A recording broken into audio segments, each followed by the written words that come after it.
I just found 10 god-tier action platforming games in 2026 and tested them myself just to see if the reviews were right. Each one has its own unique style that I guarantee will keep you hooked for hours. And if you want to try them out yourself, I'll leave links in the description below. Now, let's talk about a title that's been making waves since its debut this past April.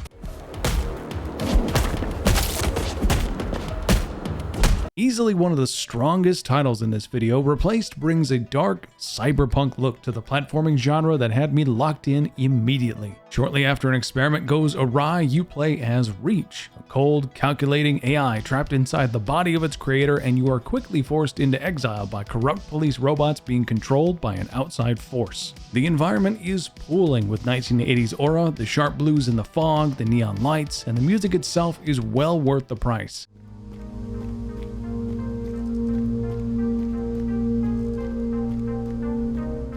I found the combat to be fluid, clean, and a little tricky at first. The game starts you off with a melee weapon to keep things simple, but unlike other action platformers, you get the ability to parry and counterattack in an almost Souls-like fashion. This, coupled with the fact that enemy contact does not warrant damage, as we've seen in other games in the past, made every fight feel satisfying and electric. The story is also enthralling as you meet a myriad of deeply flawed characters throughout your journey to get back into the city and restore your good name. Overall, this game is a remarkable counterexample to the "there are no good games" complaint we hear all the time. What the artist did with pixels can only be described as a masterclass in depth of field, lighting, and color theory. However, the next game on our list challenges the pixel art style by implementing a familiar look from our favorite cartoon samurai.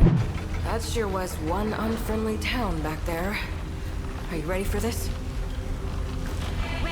Rose and Locket is a game that looked at existing Metroidvanias and asked, what if you were Annie Oakley trapped in a comic book? With as little as 24 reviews on Steam, this game is the pinnacle of hidden gems. You start off as Rose, a confident, brazen woman armed with a six-shooter and nerves of steel who set out to save her daughter's soul. Where is her soul, you might ask? Well, it's trapped in the locket, of course. This art style is so brilliantly unique that I am almost at a loss for words. I found myself reminiscing over Saturday mornings spent in front of the TV watching Samurai Jack, except this time it's more like Sheriff Jane, and Aku has 7 friends named after the 7 deadly sins. Oh, didn't I mention?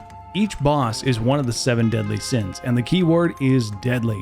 These guys come out swinging, but you don't go in completely unarmed. Not only do you have your 6-shooter, you also get a slower but stronger marksman rifle that comes in with its own special powers gained by collecting these floating green babies. And you get dynamite. This was definitely one of the more challenging games in this video, but the story is as brilliant as the voice acting. It is a genuine tragedy that this doesn't have more downloads. However, there is a game with plenty of downloads that you might not have heard about.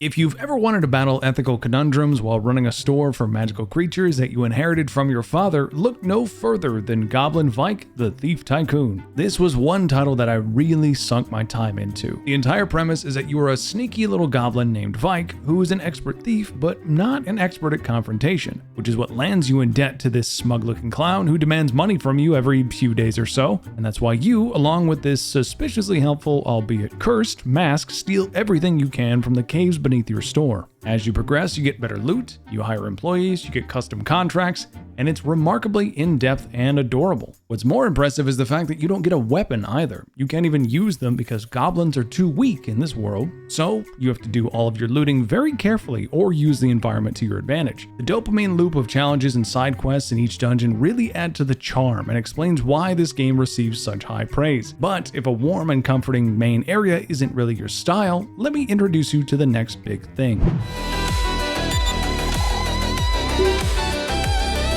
Nightblood W Cutthroat Wolf. This chaotic, fast-paced cyberpunk style Metroidvania comes in hot with a ton of different enemies, gorgeous backdrops, and unique characters. One thing I want to make clear, even though this video is sponsored by the team behind this game, they assured me that I am able to leave an honest review, and so I shall. If John Wick and Blade Runner had a baby, it would be Nightblood W. You play as Loretto, a no-nonsense hardcore assassin tasked with killing off the Frey Guild, but you've only got 7 days to do it, so you better be quick. Your floating assistant is the smarmy Vivi, a robot that looks like a cross between a Pushy toy from the 2000s and Mo from WALL-E. She offers helpful tips, clever remarks, and the occasional upgrade. While I did have a phenomenal time being overwhelmed at every turn, I did find it challenging to see everything that was happening. This might simply be due to the contrast of going from a cozy platformer like Goblin Vyke to a brutal 1980s hellscape, but even so, it was a tad overstimulating. However, the customization options for your weapon and progression felt very intuitive and satisfying when used in a fight, and nothing complements a fight better than a solid soundtrack, which Nightblood W provides.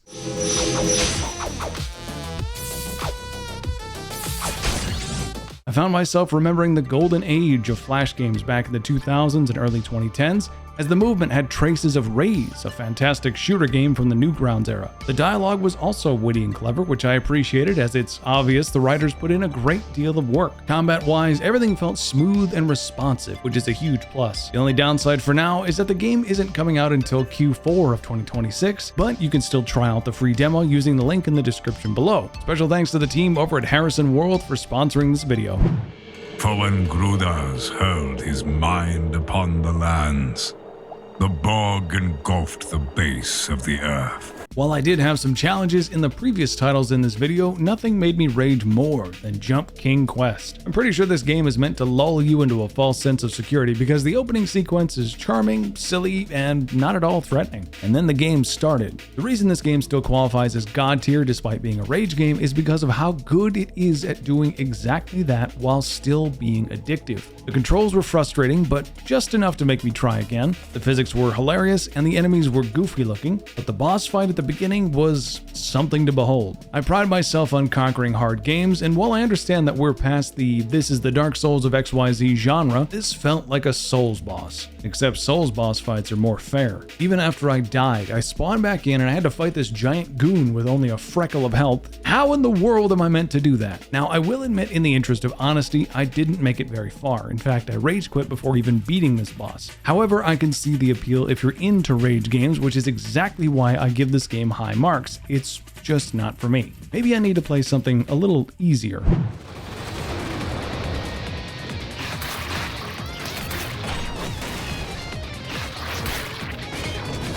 Finally, I can talk about this. I have had this game in my Steam library since it released late last year, and I haven't found the time to play it. Welcome to Pac-Man if it was a Metroidvania. Shadow Labyrinth is a really fun experiment from Namco as they took their flagship arcade franchise and turned it into a vast exploratory adventure. Even after playing, I still don't fully understand what was going on, but the combat was incredibly fun, the power-ups you get are exciting, the enemies are odd, and the boss fights were actually kinda easy. But that's okay because I needed a break from the chaos of all the other games. And in case you were worried about Namco straying too far from their roots, they kept you old school fans in mind with the D-line. This is a peculiar and divisive mechanic according to the reviews because you go from this hooded sword-wielding assassin to Pac-Man gliding on rails, not unlike the arcade games of old. A lot of people hated this implementation, but I found it quite clever and fun. However, I can understand why the game has mixed reviews as each level seems almost bland in design. They're not bad, but not great. However, mechanically, the game feels good. Boss fights are fun, but simplistic, and it's a unique twist on the classic arcade franchise.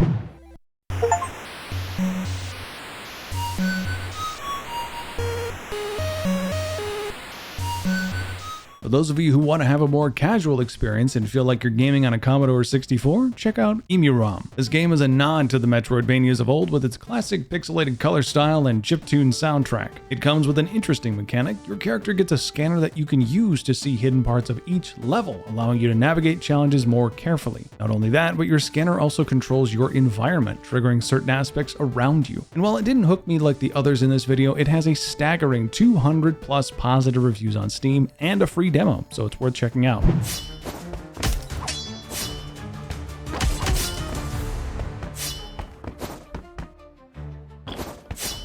One of the perks of making a video like this is how it forces me to try games I'd never touch otherwise, and Shattered Divinities is one that, from the cover, looks like something I would avoid entirely. However, I'm glad I didn't. If you like perusing dungeons and taking on bosses that make you want to smash your keyboard, you're in the right place. The controls are a bit tricky to get used to at first, but once you get it down, you are unstoppable as you navigate treacherous enemies in search of deities, which are the bosses. And for some reason, you need to avoid water like the plague. Each swing of your sword felt so crisp, and the upgrade system was not only easy, but also pretty quick, as I didn't have to grind that much to get what I wanted. The This is also one of the best looking games I've seen in a while, as each level is both vibrant and stunning. Arguably the best part about this massive game is the fast travel system, because we all know how frustrating it can be to deal with marathon level runbacks, but certainly not as frustrating as our next title.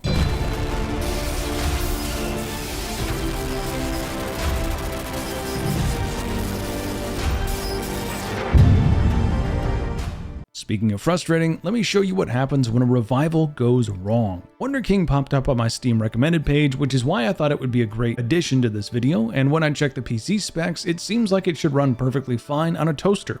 Great. What's not great is the lack of high-resolution support in 2026. Apparently this used to be a fantastic MMORPG from the early 2000s that took heavy inspiration from MapleStory, but the original publishers ran into some legal trouble and shut it down around 2011. Cut to 15 years later, and a different publisher re-released it on Steam in January to crickets. I tried to excuse the lack of full screen capabilities and just power through, but the UI was clunky, the appearance was eye-watering, and it showed its age despite being a revival.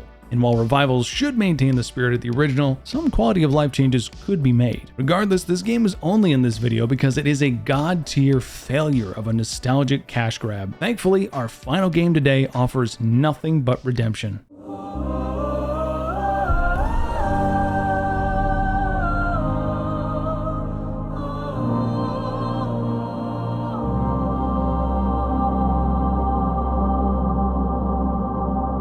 If you're looking for a game with a deep, engaging, and mysterious story coupled with eye-catching visuals, look no further than Mio, Memories in Orbit. You are a tiny little android named Mio in a large and dying world. Through exploring and talking to various strange characters, you learn that things used to be different, and it's your job to reconnect everyone to the spine. To avoid spoilers, I won't dive deep into the story itself, but I can tell you that it is definitely worth the price. The environment does a lot of expository work for the plot, which is a brilliant example of showing without telling. As you traverse each area, you find different enemies out to get you for some reason, and the only thing you know is killing them gives you these mysterious droplets that can be used as currency or to heal you.